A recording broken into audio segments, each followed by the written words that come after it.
si je fais un parallèle avec l'Europe, vous avez vu l'Europe avec sa puissance industrielle, avec sa puissance en termes de population, a toujours souhaité s'unir, former un marché unique pour qu'il pèse du point de vue mondial et du point de vue de leur propre existence même.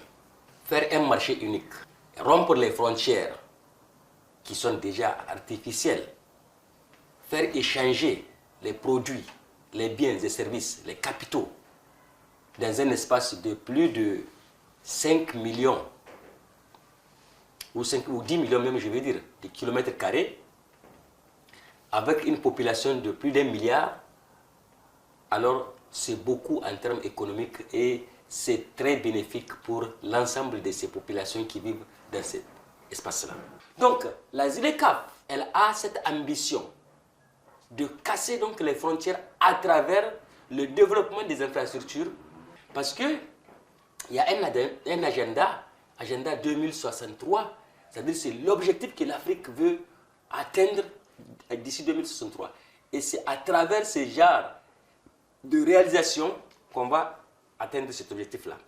Parce que si jamais il n'y a pas la rupture de ces cloisonnements entre tel pays et tel autre de l'Afrique, on ne peut pas échanger. Notre commerce ne peut pas se développer. Donc il faut qu'il y ait des voies qui vont quitter, par exemple, l'Afrique du Nord, traverser complètement l'Afrique du Nord vers le sud. Voyez-vous? Donc, avec des bretelles qui vont être donc construites par-ci, par-là en fonction des besoins. La Chine, c'est un pays qui a montré son souci d'aider les pays africains, ce n'est pas aujourd'hui.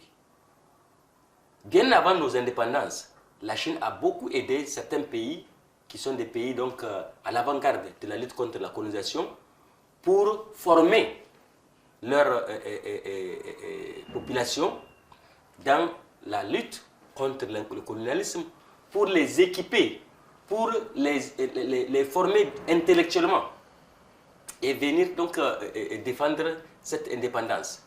Alors c'est cet esprit qui a continué avec la Chine, parce que la Chine, qu'on le veut ou pas, quand même, c'est un pays du Sud, un pays sous-développé qui a su mettre un certain nombre de valeurs, n'est-ce pas? Donc nous avons à peu près la même configuration du point de vue structurel. Donc la Chine, aujourd'hui, est devenue un pays développé. Et donc, elle a la possibilité d'étendre son développement vers certains pays, particulièrement les pays africains, qui ont besoin de ce développement-là. Nous avons besoin de technologies, nous avons besoin de ressources financières. Et la Chine est là prête à nous les mettre à notre disposition. Maintenant, si vous ne le faites pas, ça, ce n'est pas le problème de la Chine. Mais elle vous donne le crédit parce que vous avez émis un besoin de mettre l'argent dans tel ou tel secteur. Et c'est ce qui fait que les pays, les institutions internationales ont empêché la Chine. Mais la Chine étant forte, ou forte du moins, n'est-ce pas? On ne peut pas empêcher la Chine de faire ce qu'elle doit faire. Parce qu'on dit que quand le soleil sort, la mer ne peut pas cacher son rayonnement.